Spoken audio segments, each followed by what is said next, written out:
if you're under 25 years old and you're thinking of, or you've started your first business, you need to keep this in mind. This is one thing that really held me back for a good few years, and it's being cheap. Being cheap will just kill your business because it limits your growth. Now, for myself, I've been running businesses for the last 5 years now, and then been full-time for the last 3. So it's not a heap amount of time, so please take what I'm saying with a grain of salt.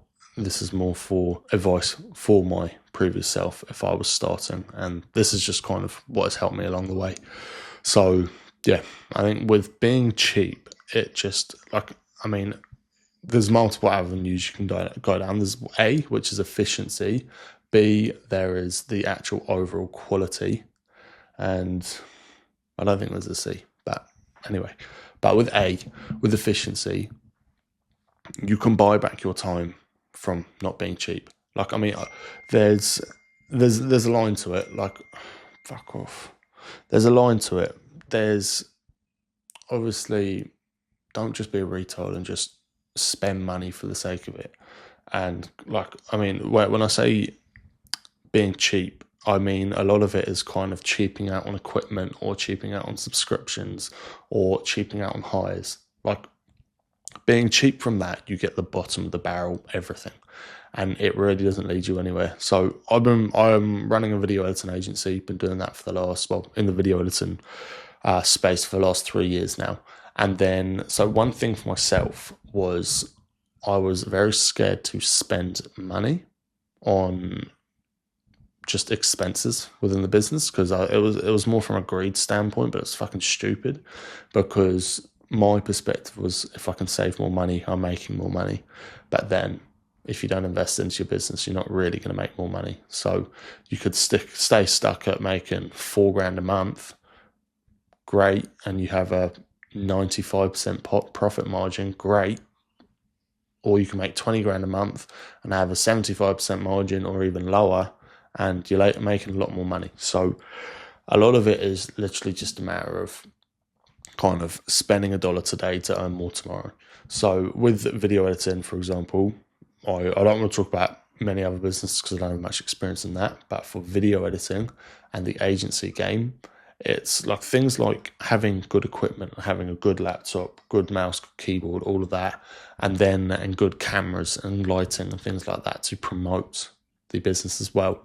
But then subscriptions, where it's things that buy back your time. Like one thing I've been using, obviously Claude, I've been using, buy back a fair bit of time. And then one that's been amazing is Whisperflow. And I just hit control on my keyboard, and then I just speak, and then it creates a transcript of my message and then puts it in, so I can just click send. And although it doesn't seem like anything crazy, but I was looking into the analytics, and I'm able to get a message via speech 2.5 times quicker than typing, and it just makes things so much more efficient and easier and quicker.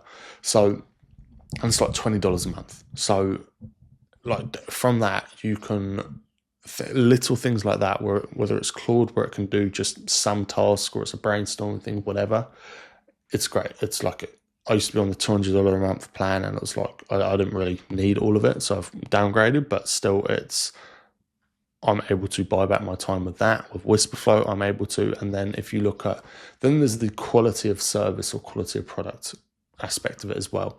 If you're, I don't know, for video editing, it's a bit different because it's kind of all online and you can be very creative. But if you think about, I don't know, maybe a furniture company, and your product is, let's say it's a sofa.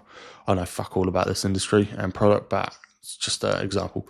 But let's say you're making a sofa, and you get the bottom of the barrel wood, so it's plywood or something like that, and you get some really cheap fabric, everything like that, everything to make up the product, and it's as cheap as possible.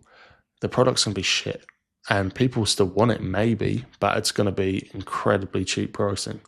So compared to, you could have the best quality wood, the best quality fabric, things like that, and then you're going to have a premium product. So with video editing, for example, if you invest in like stock footage websites, where you could use one called Pexels, and it's free, And it's like, yes, it gives you good stock footage or B-roll, the overlay footage, but it's shit. I'll put up a video so you can see.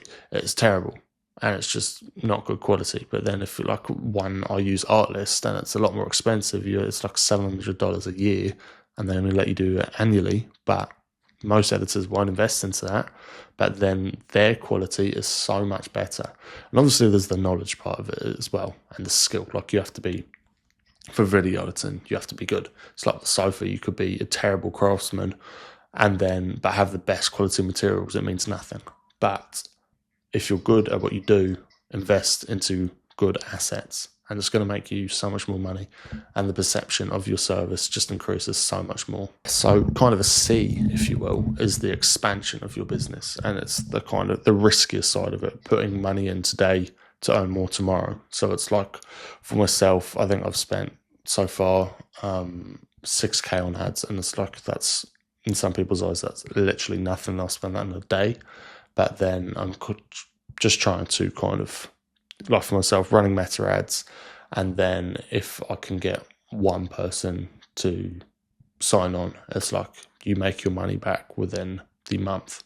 So it's things like that where it's like, yes, it's a bit of an upfront cost, but then down the line you can make a lot more money. So yeah, if you're too afraid to do that and you're kind of trying to do everything the cheap way, you just stay stuck. Like there's no other way around it. You have to put money into it without being a retard. Like, obviously use your head, but I don't know, like with myself, first hire I made, it, like I was so what's the word? I was really scared of just hiring a editor, because again, I wanted to make more money by saving more money. But then now I can have double the amount of clients because I've just got one editor. So, and then now I've got a second one, and then trying to get a third. So you can grow so much faster if you just stop trying to be cheap. Like I used to be a pretty big cheapskate, but then now I've kind of, it's probably turned from business to personal life as well, which probably isn't a good thing. But yeah, if you're too scared to put any money into it, it's not going to go anywhere.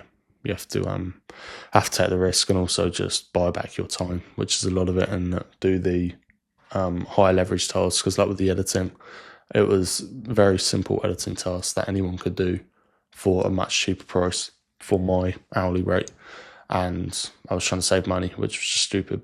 So yeah, hope that helps someone. I think if the moral of the story, just spend a little bit of money into at least one thing that will make your time, or buy back your time, or invest in the quality of your service or product, something like that, because it definitely comes back to you in the long run.